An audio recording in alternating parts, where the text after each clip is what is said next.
Hello everyone. My self Dhananjay Gautam. और आज हम बात करेंगे कुछ ऐसी गलतियों के बारे में जो आपका 2024 का अटेम्प्ट को जेपरडाइज कर सकती हैं। मैंने भी कुछ ऐसी गलतियां करी थी। और it doesn't depend on hard work, आप कितना भी हार्ड वर्क करें, लेकिन अगर आप कुछ इस तरह की गलतियां हैं जो आप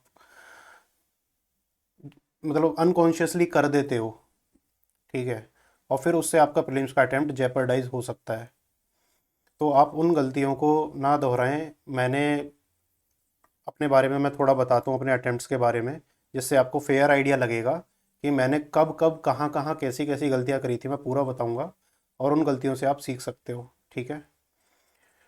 तो मैंने फ़र्स्ट अटैम्प्ट दिया था 2016 में।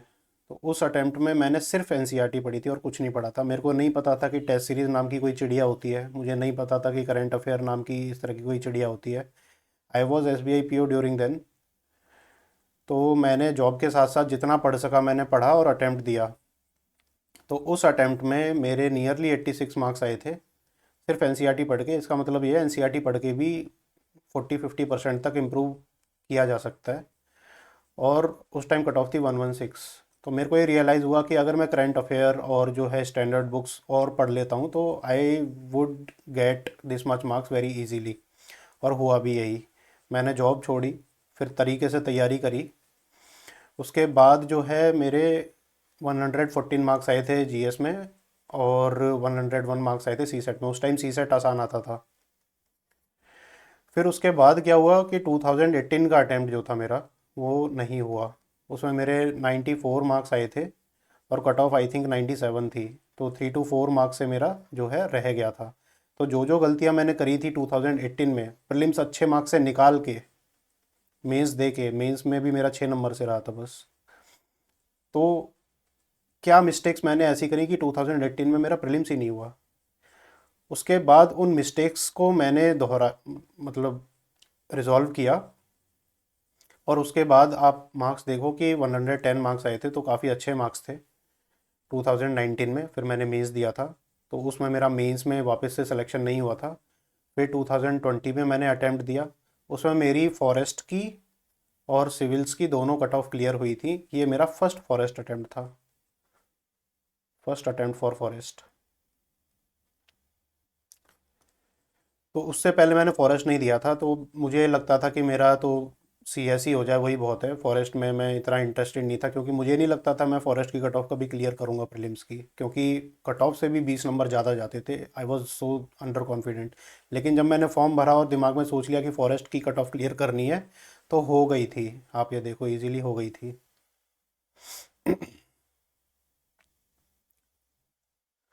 फिर मैंने 2021 का अटैम्प्ट दिया। 2021 में भी देखो मार्क्स मेरे 102 आए थे। ये भी, इसमें भी फॉरेस्ट की कट ऑफ क्लियर हो गई थी। फॉरेस्ट की कट ऑफ गई थी 100, और पेपर 2 में जो है 82 मार्क्स आए थे।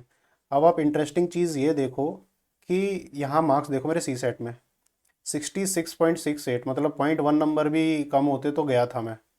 और जितनी भी कोचिंग की कीज़ थी, जैसे विज़न हो गया या दृष्टि हो गई, किसी की भी, सब सी सेट की कीज से मेरे 60 to 64 मार्क्स ही आ रहे थे। इससे ज़्यादा किसी में नहीं आ रहे थे। और कुछ कुछ कीज़ तो 55 बता रही थी मेरे मार्क्स।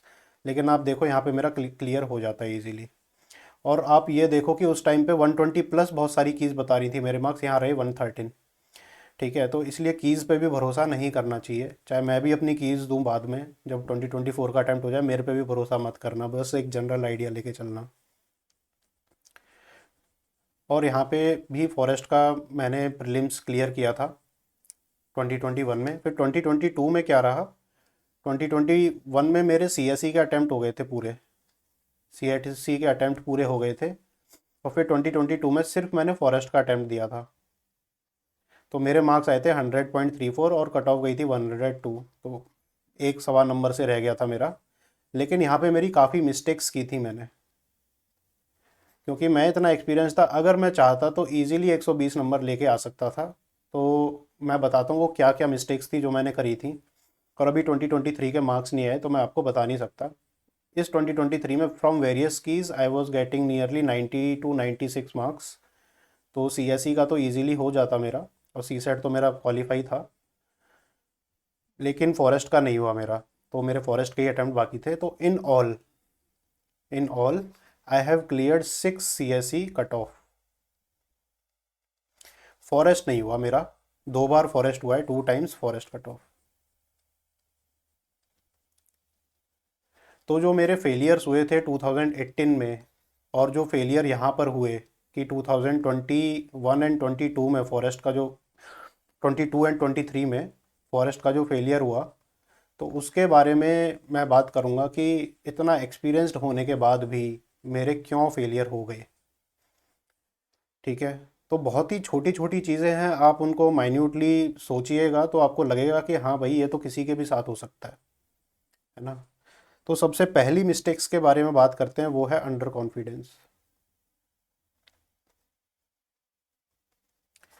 अंडर कॉन्फिडेंस होता है सेल्फ बिलीफ का कम होना, सेल्फ बिलीफ का कम होना। ये हुआ था मेरे साथ कि पहले अटेम्प्ट्स में नहीं हुआ मेरे साथ ये, ठीक है, ये हुआ था मेरे साथ 2022 में, 2022 के प्री में। कौन सा वाला अटेम्प्ट? ये वाला अटेम्प्ट, ये वाला 2022 में, जब मेरे बस 1 नंबर से फॉरेस्ट नहीं रहा था। तो उस टाइम क्या हुआ था, मेरा इंटरव्यू का रिज़ल्ट अवेटेड था, और वो मेरा लास्ट जो है CSE का अटेम्प्ट था।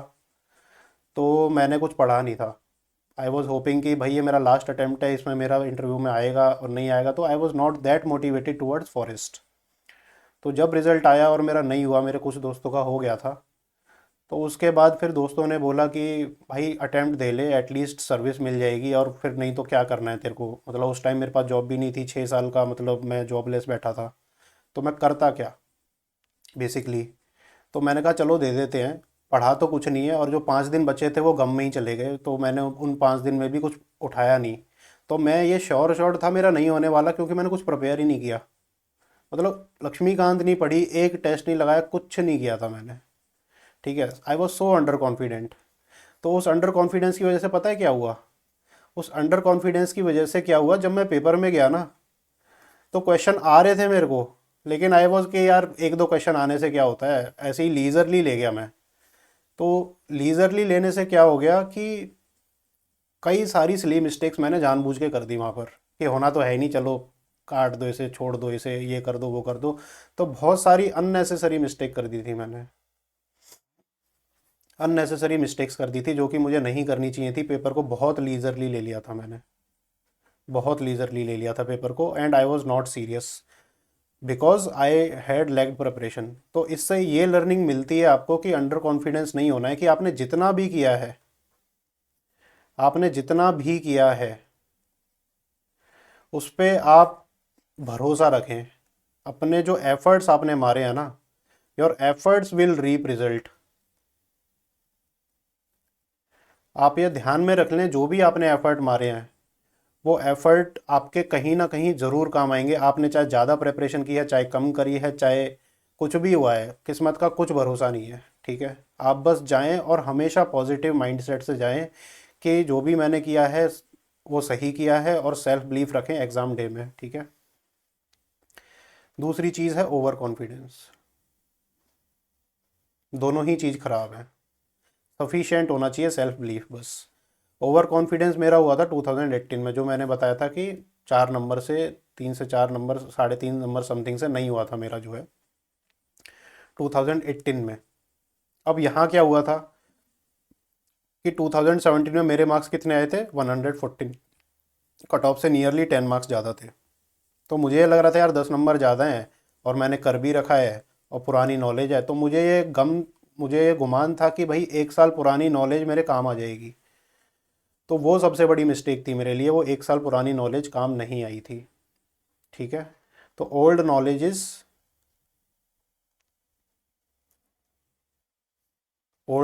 नॉट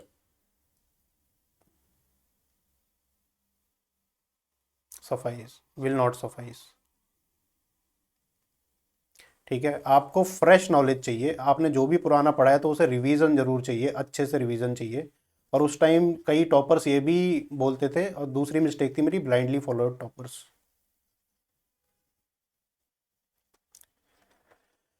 ब्लाइंडली फॉलो टॉपर्स का क्या था कि उस टाइम ये चल रहा था चलन कि भाई प्रीलिम्स तो निकल जाता है, अगर आपने प्रीलिम्स निकाल रखा है, 2 महीने प्रीलिम्स के लिए रिवीजन के लिए दे दो, प्रीलिम्स निकल जाएगा।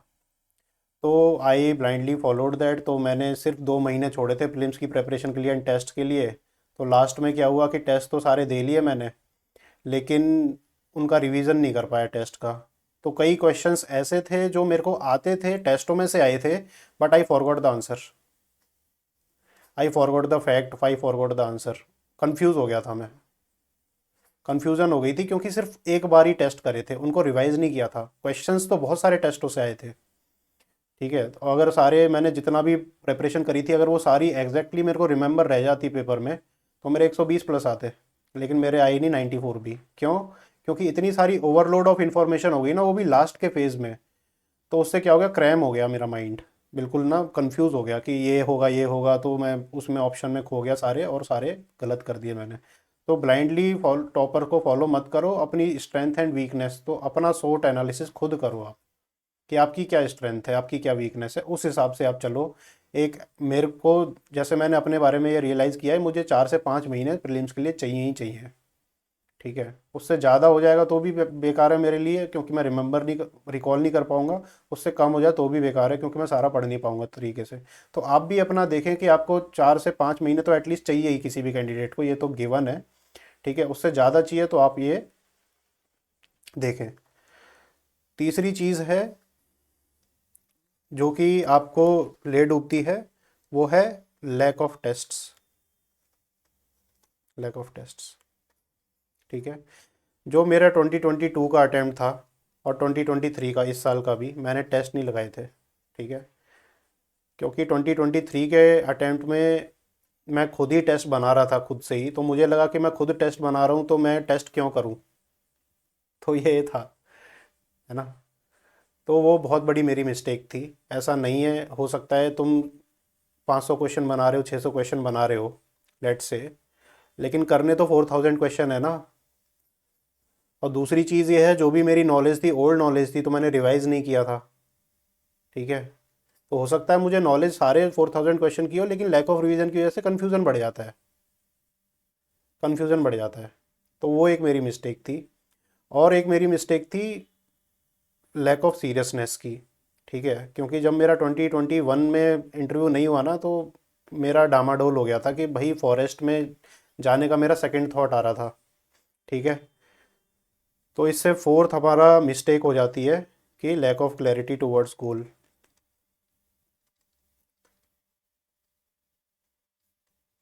Lack of clarity towards your goal. 2022 में तो ये था, प्रिपेयर ही नहीं किया है। 2023 में ये था कि I started working at Vision in part time and Vajiram and full time. तो इशू ये हो गया था कि I started liking the job, and forest services में मेरा उतना इंटरेस्ट था नहीं, because I had some friends who are in forest services. तो काफ़ी तारीफ़ तो करते हैं फॉरेस्ट सर्विसेज की, लेकिन मेरे को इतना नहीं था कि सिटी से दूर रहो, इस तरह का मेरा थोड़ा माइंडसेट था नहीं प्रॉपरली। तो उसमें मतलब क्लैरिटी नहीं थी कि मेरे को ये करना भी है कि नहीं करना है। तो उसकी वजह से बस दे लिया, क्योंकि पेरेंट्स चाहते थे, और ये था कि इतने सारे अटेम्प्ट्स दिए थे, तो ये था कि एक टैग लग जाएगा। तो उस हिसाब से माइंड में था, लेकिन but I was not properly convinced कि पूरी ज़िंदगी मेरे को ये करना है। तो ये मेरे माइंड में नहीं था कि मैं पूरी ज़िंदगी करूँगा कि नहीं करूँगा। बस ये था कि हाँ टैग मिल जाए ठीक है, बट वो जो कन्विक्शन है ना, वो नहीं आती है। वो मेरे को सिर्फ आईएफएस फॉरेन सर्विस के लिए और एडमिनिस्ट्रेटिव सर्विस के लिए आती थी, कि हाँ अगर ये सर्विस मिलेंगी तो मैं ज़िंदगी भर करूँगा। किसी और सर्विस के लिए मेरे को ज़िंदगी भर वाला जो है कंसेप्ट माइंड में आता नहीं था। तो वो लैक ऑफ क्लैरिटी हो गई, जिसकी वजह से मेरा नहीं निकला। तो आपको ये देखना है कि आपका जो गोल है ना, गोल क्यों करना चाहते हो भाई, जो आस्पेक्ट है सिविल सर्विसेज का, वो बहुत ज़्यादा आपका ना स्ट्रांग होना चाहिए। तो आप ये काम करो, अगर आपका ने नहीं किया है तो एक कॉपी बनाओ, कॉपी में रीजंस लिखने शुरू कर दो, why you want to become an IAS. तो 1 2 3 4 5 6, जो कि आपके कोरेस्ट ऑफ कोर इमोशंस है ना, उनको लिखो यहाँ पे। और उनको बार बार देखो, आप डेली सुबह उठ के देख सकते हो, या कुछ टाइम बाद देख सकते हो कि मैं क्यों करना चाह रहा हूँ। ये जो भी करेगा आपको बहुत ज़्यादा मोटिवेट करेगा ये चीज़, ठीक है। बहुत ज़्यादा मोटिवेट करेगी ये चीज़ कि आप क्यों करना चाहते हो। उसको देख के एकदम से शिवरिंग होगी आपको, और आप करने शुरू हो जाओगे। तो फॉरेस्ट सर्विसेज के लिए मुझे इतनी ज़्यादा अंदर से फील आई नहीं थी। तो जिसकी वजह से 2022 2023 अटेम्प्ट में मैंने बहुत लीजरली लिया था। ठीक है, तो आप लीजरली ना लें इस चीज़ को। ठीक है। पांचवी सबसे बड़ी मिस्टेक है डिलेड रिवीजन।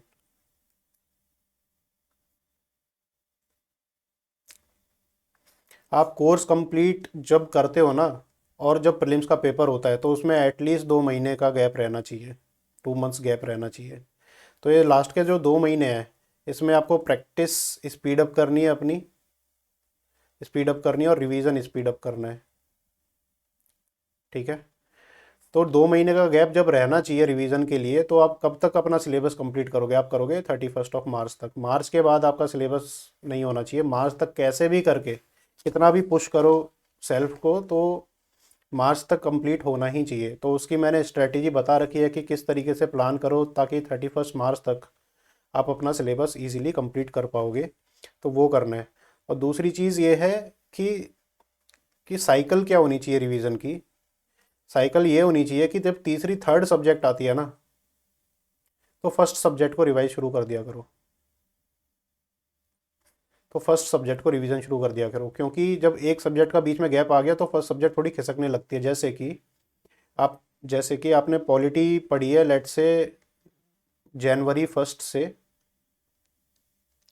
जनवरी 15 तक। ठीक है। जनवरी 1 से जनवरी 15 तक आपने पॉलिटी पढ़ी है। फिर आपने जनवरी 15 से 16 से लेके Jan 30 तक जो है इकोनॉमिक्स पढ़ी है। ठीक है। उसके बाद आप ज्योग्राफी पढ़ रहे हो, 1 फेब से ज्योग्राफी पढ़ रहे हो। ठीक है। तो ये थर्ड सब्जेक्ट आ गई। जब ये थर्ड सब्जेक्ट आ गई ना, तो डेली का 2 घंटा इस पॉलिटी को रिवाइज करने में यहाँ पे देना पड़ेगा। और ये जो रिवीजन होगा, ये मॉर्निंग में नहीं करना है, शाम में जब आप थक जाते हो।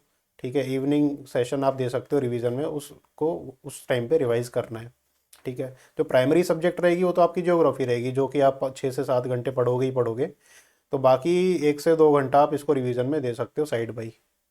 ठीक है। ये होता है कि जब भी थर्ड सब्जेक्ट करोगे तो फर्स्ट सब्जेक्ट को रिवाइज करना है। तो इससे क्या होता है कि मेमोरी जो है ना, खिसकती नहीं है कि जब ये इकोनॉमिक्स पढ़ ली तो पॉलिटी खिसकने लग जाएगी। तो वो नहीं होता है। फिर जब ज्योग्राफी पढ़ोगे तो पॉलिटी वापस से रिवाइज, फिर अगली सब्जेक्ट जब पढ़ोगे, जैसे आपने एनवायरनमेंट शुरू कर दी और आपकी पॉलिटी रिवाइज हो गई। ठीक है। तब आप इकोनॉमिक्स को रिवाइज करना शुरू कर देना। तो इस तरीके से साइकिल में चलो आप, रिवीजन आपका साइकिल में होना चाहिए, है ना। जब आपका साइकिल में रिवीजन होगा, तो आपका इजीली जो है रिकॉलिंग में दिक्कत नहीं आएगी। अब बात ये आ जाती है कि 6th पे not attempting required test. Not attempting required test, ये मिस्टेक मेरी 3 अटेम्प्ट में हुई है जैसे 28 में सीएसई में, फिर 2022 में, 2023 में। 2022 तो मेरा इंटरव्यू रिजल्ट रहा था, 2023 में मैं खुद ही क्वेश्चन बना रहा था। तो मैं फिर टेस्ट को क्यों रिवाइज करता। ठीक है। यहाँ तक कि कुछ क्वेश्चंस मेरे खुद के क्वेश्चंस आए थे, वो भी मैं रिकॉल नहीं कर पाया पेपर में। जो मैंने खुद रिसर्च करके बनाए थे वो भी मैं रिकॉल नहीं कर पाया प्रॉपरली। तो आप ये देखिए कि कितना बड़ा इशू है कि आपको लास्ट टाइम रिवीजन तो चाहिए ही, और टेस्ट्स का भी चाहिए। टेस्ट्स का भी रिवीजन चाहिए आपको। सिली मिस्टेक्स हो जाती हैं, ह्यूमन हो आप। ठीक है। तो रिवीजन जितना करोगे उतनी सिली मिस्टेक से बचोगे। और 2018 में क्या हुआ था, वही 2 महीने 2 मंथ्स में मैंने सारी सब्जेक्ट भी कंप्लीट करी। तो मैंने बस सेक्शनल लगाए थे, और सेक्शनल भी सिर्फ एक बार लगाए थे, सिर्फ 1 टाइम, और उनको भी रिवाइज नहीं किया था। ठीक है। तो मैंने आपको लिए बताया कि कितना टेस्ट करना चाहिए। टेस्ट के हिसाब से मत जाओ, क्वेश्चंस के हिसाब से जाओ। 4000 × 4 फार्मूला है। तो 4000 क्वेश्चन आप करोगे और उनको 4 टाइम्स रिवाइज करोगे। तो ये फार्मूला है सक्सेस का। टेस्ट इतने करने, तो इसके हिसाब से 4000 के हिसाब से आपके अगर 100 क्वेश्चन का टेस्ट लगा रहे हो तो 40 टेस्ट हो जाते हैं आपके। 40 टेस्ट करने हैं आपको। ठीक है। और उनको 4 टाइम रिवाइज करना है। अब आप बोलोगे कि 40 टेस्ट को 4 टाइम कैसे रिवाइज कर सकते हैं। 40 टेस्ट तो खुद में ही, अगर एक मॉडल आंसर 30 पेजेस का है, तो 4 3 12, 1200 पेजेस हो गए। वैसे 30 पेज से ज़्यादा का ही होता है आज की डेट में। ठीक है। लेकिन फिर भी 1200 पेजेस हो गए। 40 50 पेजेस के मॉडल आंसर चले जाते हैं, तो 1500 पेजेस हो गए। तो जब एक बार ही पढ़ लो इनको, वही बहुत है। उनको 4 टाइम्स रिवाइज कैसे करोगे आप? 4 टाइम्स रिवाइज कैसे करोगे? तो बहुत बड़ी दिक्कत है। ठीक है। अब ये 4 टाइम्स रिवाइज कैसे करोगे, मैं बताता हूँ आपको। कि जब आप कोई भी एक टेस्ट लगाते हो, ठीक है, उसमें होते हैं आपके 100 क्वेश्चंस लेट्स से। अब ये तो नहीं होगा कि आपको 100 के 100 नहीं आते, आप उसमें 40 या 50 सही करोगे, कुछ अच्छे कैंडिडेट होंगे तो 60-70 सही करेंगे। मान लो आप 50 सही कर रहे हो, एवरेज पे आते हैं 50 सही कर रहे हो उसमें से, ठीक है। तो आपको जो 50 इनकरेक्ट किए हैं, जो गलत किए हैं आपने, सिर्फ उनके नोट्स बनाने हैं, उनके नोट्स बनाने हैं सिर्फ, ठीक है। और इसमें भी आपके कुछ 20 क्वेश्चंस ऐसे रहे होंगे जो आपके तुक्के फिट बैठ गए, ठीक है, जो कि आपको कन्फ्यूज़न था, तो उनके भी नोट्स बनाने हैं, ठीक है। लेट्स से आपके 70 पॉइंटर्स आ गए, ठीक है, 70 आपकी डाउट्स आ गए जिसकी वजह से आपके क्वेश्चन गलत हुए या गलत होते होते बचे। तो इन 70 पॉइंट्स को आपको लिखना है कॉपी में, क्योंकि मॉडल आंसर क्या होता है, एक क्वेश्चन दिया उसका जो मॉडल आंसर होगा वो तो पूरे पेज का होगा या आधे पेज का होगा एटलीस्ट, है ना, किसी भी टेस्ट सीरीज को लगा लो।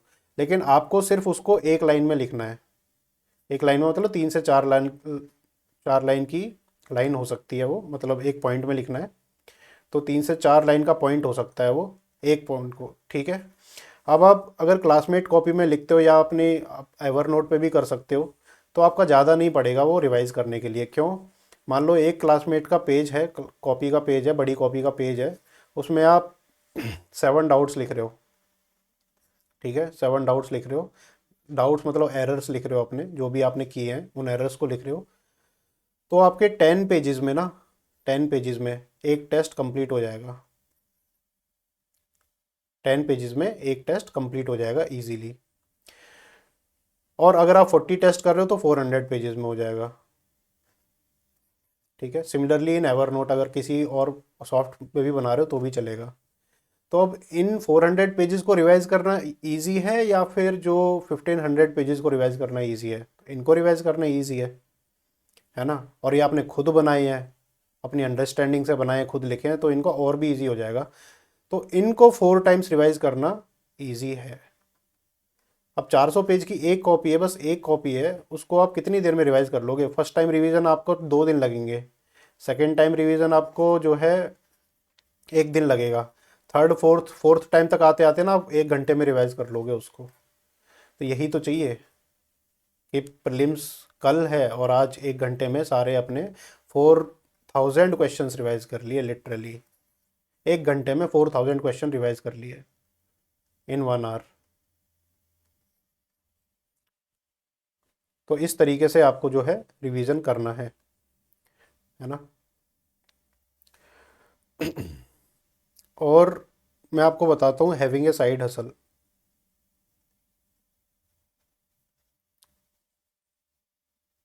Is the big issue, having a side hustle is the big issue, ठीक है। साइड हसल मीन्स कि कोई ऐसी एक्टिविटी आप कर रहे हो, हॉबी एक अलग चीज़ है, हॉबी एक अलग चीज़ है, कोई आप एम्प्लॉय मतलब कहीं पे आप जॉब करते हो वो एक अलग चीज़ है, लेकिन कोई भी ऐसी चीज़ जहाँ पे आपका लॉन्ग टर्म गोल जो है ना, लॉन्ग टर्म गोल जो है वो क्लैश कर रहा है यूपीएससी के साथ, वो मत करो आप, वो मत करो आप, ठीक है। वो आपके लिए हानिकारक हो जाएगा, क्योंकि मेरे लिए हानिकारक हुआ है, बहुत लोगों के लिए हानिकारक हुआ है, आपके लिए भी वो हो सकता है। अगर आपने माइंड में कुछ और आपके टारगेट्स हैं लाइफ को लेके, कि जैसे आपको जैसे पैसा कमाना है, या फिर आपको एंटरप्रेन्योर बनना है, ठीक है, या फिर आपको अपने पेरेंट्स का बिजनेस संभालना है अगर उनका है तो, या फिर आपको जो है जो भी आप काम करते हो, जैसे मान लो आप एमबीए करके कोई अच्छी जॉब कर रहे हो लेट से, और उस जॉब वो जॉब आपको इतनी अच्छी लगती है कि आप सेकंड थॉट में हो यूपीएससी करें ना करें, तो नहीं होगा फिर यूपीएससी, आप छोड़ ही दो इसको। डिप्रेशन में यूपीएससी नहीं करनी है, अगर आप सेकंड थॉट है ना तो नहीं करनी है, डिप्रेशन में भी नहीं करनी है, ठीक है। डिप्रेशन में भी काफ़ी डिफ़िकल्ट होता है निकालना। अब डिप्रेशन वो चीज़ नहीं है कि आप लो फील कर रहे हो, that is not a depression. Depression एक वैसी चीज़ होती है कि आपको ना सेकंड थॉट आ रहे हैं, मैं इसे करूँ भी कि नहीं करूँ, ठीक है। इस तरह का अगर आ जाए सेकंड थॉट कि यार मेरे को नहीं करना ये, मेरे बस की नहीं है ये, अगर इस तरह का थॉट आ गया तो आप मत करो। आप अगर कर रहे हो ना, फिर भी पेरेंट्स ने बोला है या फिर आपके फ्रेंड्स लोग कर रहे हैं इसलिए कर रहे हो, या फिर आप क्योंकि निकाल सकते हो आप इसलिए कर रहे हो, आप मान लो बहुत कैपेबल हो, लेकिन आपको फिर भी जो है सेकंड थॉट आ रहा है, आपको पता है कि अगर आप करोगे तो निकाल लोगे, अगर फिर भी सेकंड थॉट आ रहा है तो भी मत करो, मैं तो बोलूँगा नहीं निकलेगा, कितने भी कैपेबल हो आप, नहीं निकलेगा अगर सेकंड थॉट आता है तो, ठीक है। तो ये सब कुछ मिस्टेक्स हैं। और एक सबसे बड़ी मिस्टेक जो मैं बताता हूँ, ओवर स्टडिंग की मिस्टेक है। ओवर स्टडिंग की बहुत बड़ी मिस्टेक है कि आप क्या करते हो, 12 से 15 घंटे डेली देते हो। वो नहीं देना है, नहीं देना है। इस प्रेपरेशन के लिए एक्टिव सिटिंग जो रिक्वायर्ड है, एक्टिव सिटिंग वो रिक्वायर्ड है 10 आवर्स की। उसमें एक्टिव स्टडी जो रिक्वायर्ड है वो 7 to 8 आवर्स की रिक्वायर्ड है बस। अगर इससे ज़्यादा सिटिंग आप 10 घंटे से ज़्यादा कर रहे हो ना, तो आपकी कमर टूट जाएगी भाई, कमर टूट जाएगी आपकी। और इससे ज़्यादा अगर आप सिटिंग दे रहे हो तो आपका भेजा जो है ना वो फ्राई हो जाएगा। भेजा फ्राई हो जाएगा आपका, प्रॉपर भेजा फ्राई हो जाएगा। वो क्यों हो जाएगा, मैंने पिछली वीडियो में बताया था उसका रीज़न। कि आप अगर विदाउट रेस्ट तैयारी कर रहे हो, आप सुबह जा रहे हो और दोपहर को खाना खा रहे हो, फिर बैठ जा रहे हो, फिर शाम को उठ रहे हो ना, तो 2 घंटे आपका दिमाग शुरू में काम करता है किसी भी रेस्ट के, उसके बाद काम नहीं करता है भाई। तो उसके लिए रेस्ट की साइकिल मैंने पिछली वीडियो में बताई थी, मैं थोड़ा सा रिपीट कर देता हूँ उस रेस्ट की साइकिल को, वो क्या होनी चाहिए। कि अगर आप 3 आवर्स का सेशन ले रहे हो, ठीक है, तो उसमें ना बीच में 10 मिनट्स का ब्रेक ले लो आप। ब्रेक मतलब ऐसा ब्रेक नहीं कि स्टडी से बिल्कुल दूर हट गए आप। ठीक है, जैसे वॉकिंग कर ली, वॉक करते करते पढ़ लिया, लोकेशन चेंज कर दी, एक कमरे में हो तो दूसरे कमरे में चले गए, इस तरीके से आप कर सकते हो। ठीक है, ताकि सेशन का सेशन बना रहे और आपका थोड़ा ना चेंज हो जाए। ठीक है, और दिमाग को बीच में से 5-10 मिनट के लिए आप थोड़ा सा जैसे पानी पी लिया या चाय पी ली या फिर कुछ एक्टिविटी कर ली, थोड़ा कूद लिए, ठीक है, जॉग कर ली। ठीक है, घर में हो तो घर में कर ली, लाइब्रेरी में हो तो थोड़ा स्ट्रेचिंग कर ली। इस तरीके से आपको 10 मिनट्स जो है ब्रेक देना चाहिए। इससे क्या होता है कि जब आप कंटिन्यूस पढ़ते हो तो न्यूरॉन्स आपके एक्साइट हो जाते हैं, और आप कंटिन्यूस उन पे जोर देते रहोगे ना तो बर्नआउट हो जाएगा आपका। इसलिए थोड़ा सा ब्रेक रिक्वायर्ड है। आपने देखा होगा ब्रेक के बाद जो है वापस से चीज़ें करने में थोड़ी फ्रेश लगती हैं, है ना। दूसरी चीज़ है कि 2 सेशन, जैसे दूसरा सेशन आप लेने जा रहे हो 3 आवर्स का, ठीक है, जैसे मॉर्निंग में 9 से 12 पढ़ लिए 3 घंटे, फिर आप दूसरा 3 आवर्स का सेशन लेने जा रहे हो, तो give at least 1 to 2 hours break, break होना चाहिए। 1 से 2 घंटे का ब्रेक होना चाहिए 2 सेशन के बीच में, बड़े सेशन के बीच में। इससे क्या होता है कि इस सेशन का जो भी आपकी बर्नआउट है, जो भी थकावट है, वो 1-2 घंटे में इजीली रिलीज़ हो जाती है। ठीक है, एंड आई वुड सजेस्ट कि 2 सेशन के बाद एक नैप तो ज़रूर लेना, नहीं तो फिर दिमाग काम नहीं करेगा इवनिंग सेशन में आपका। ठीक है, जैसे 5 बजे तक पढ़े हैं, फिर आप इवनिंग में क्या है कि 6 से 8 तक का एक सेशन रख सकते हो, जिसमें रिवीजन, सी सेट या कुछ भी कर सकते हो, है ना। फिर नाइट का सेशन लेना है। नाइट का सेशन मैंने बताया था कि जैसे आप 10 to 12 दे रहे हो या 9 से 11 दे रहे हो, तो वो करंट अफेयर का देना है। वो चिल सेशन रहना चाहिए, चिल सेशन। कि आप न्यूज़ कंज्यूम कर रहे हो लेकिन आपको ना स्ट्रेस नहीं हो रहा, क्योंकि करंट अफेयर पढ़ने में स्ट्रेस नहीं आता। अगर अच्छा करंट अफेयर अच्छे सोर्स से पढ़ रहे हो ना, सिंपल सोर्स से, विजन की तरह नहीं कि भाई इतना ओवर टेक्निकल कर दिया है, ठीक है, और फालतू के स्कीमेटिक डाल दिए हैं कि भेजा फ्राई हो जाए प्रॉपर, नहीं ऐसा नहीं। एक सिंपल करंट अफेयर सोर्स से आप पढ़ रहे हो तो आपको मज़ा आता है पढ़ने में एक्चुअली करंट अफेयर। न्यूज़पेपर तो जो है हेडलाइन हेडलाइन देखनी है, ठीक है, अंदर जाके नहीं पढ़ना है न्यूज़पेपर को। एक्सप्लेन्ड वाला पढ़ सकते हो, एक्सप्लेन्ड वाला जो आ रहा है ना, एक्सप्लेन्ड वाला इज़ गुड। ठीक है, हिंदू में भी कुछ आता है एक्सप्लेन्ड वाला, तो वो पढ़ना है। बाकी बस हेडलाइन देख के छोड़ देना है, क्योंकि फालतू की ज़्यादातर बकवासी न्यूज़ रहती हैं। कि कोई भी न्यूज़पेपर पढ़ लो, मेरे को तो बकवासी लगती है। ठीक है, unless that is extremely helpful. तो मैगज़ीन ही पढ़नी है, लेकिन ईजी मैगज़ीन पढ़नी है। अब इजी मैगज़ीन कौन सी हो गई थोड़ा सा बता देता हूँ। इजी मैगज़ीन हो गई जैसे विज़न छोड़ के किसी की भी पढ़ लो, सारी इजी हैं लैंग्वेज वाइज।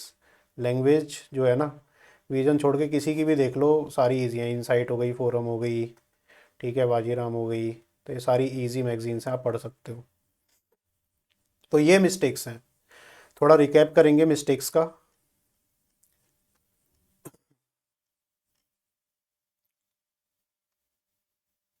पहली जो मिस्टेक है, अंडर कॉन्फिडेंस, बिल्कुल नहीं आना चाहिए, अपने ऊपर सेल्फ बिलीफ रखो। दूसरी जो मिस्टेक है, ओवर कॉन्फिडेंस, अगर आ गया तो बहुत ज़्यादा दिक्कत हो जाएगी। ठीक है, लैक ऑफ टेस्ट। ठीक है, अब ओवर कॉन्फिडेंस में मैं आपको एक और चीज़ बताता हूँ। ओवर कॉन्फिडेंस का एक और मेरे साथ इशू हुआ था कि जो 2023 अटेम्प्ट के पहले मैंने विज़न का जो है वो दिया था, अभ्यास। तो लास्ट वाले पेपर में क्या हुआ था, आई वेंट लेट, तो मैं लेट हो गया था वहाँ पर, आधे घंटे लेट हो गया था, और फिर 10 मिनट मैंने ऐसे ही पानी वानी पीने में निकाल दिए।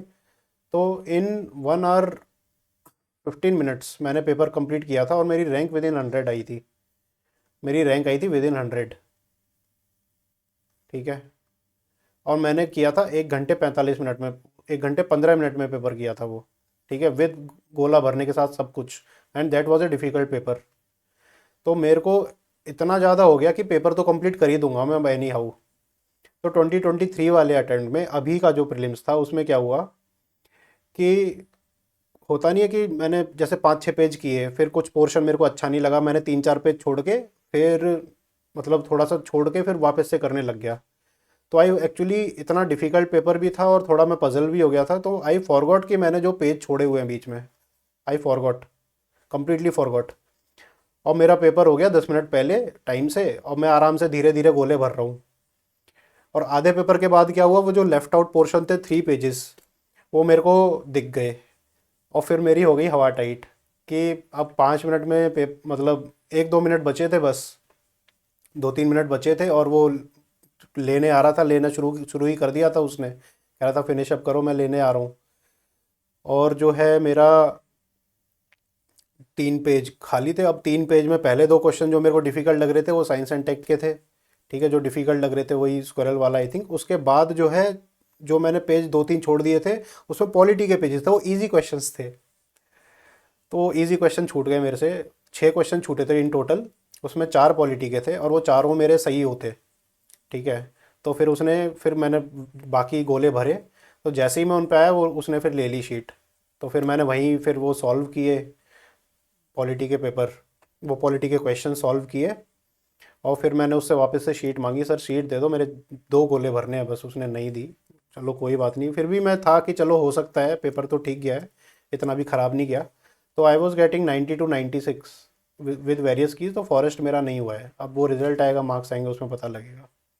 तो ये ओवर कॉन्फिडेंस का बहुत बड़ा गेम है कि अगर मान लो ये चीज़ नहीं होती मेरे साथ, कि मैं 1 सवा घंटे में पेपर नहीं कंप्लीट कर पाता, मेरे 60 क्वेश्चन होते, 40 छूट जाते, तो I would have been extra curious in the actual exam. ठीक है, कि बहुत ज़्यादा क्यूरियस होता मैं उस एग्ज़ाम को देने से पहले, मेरा छूट ना जाए। लेकिन मेरा छूट गया। तो इससे ये लर्निंग मिलती है कि अगर आपके मान लो जो हैं काफ़ी अच्छे मार्क्स आ रहे हैं, तो वो आपके लिए हानिकारक हो सकते हैं। आपकी अच्छी रैंक आ रही है, आपके लिए हानिकारक हो सकती है। ठीक है। और आपके लिए लो मार्क्स आ रहे हैं ना टेस्टों में, तो आपके लिए बेनिफिशियल हो सकता है कि आपको वो ना थोड़ा एंग्जाइटी स्टेट में लेके आते हैं, तो आप और एफर्ट डालते हो उस चीज़ के लिए, है ना। तो आप इस चीज़ पे ट्राई करें। तो आज का वीडियो इतना ही। I hope that it helped you little bit. मैं यही आशा करता हूँ कि आप इन गलतियों को ना दोहराएं और अपने अटेम्प्ट को बहुत अच्छे तरीके से डिसिप्लिन मैनर में दें। धन्यवाद।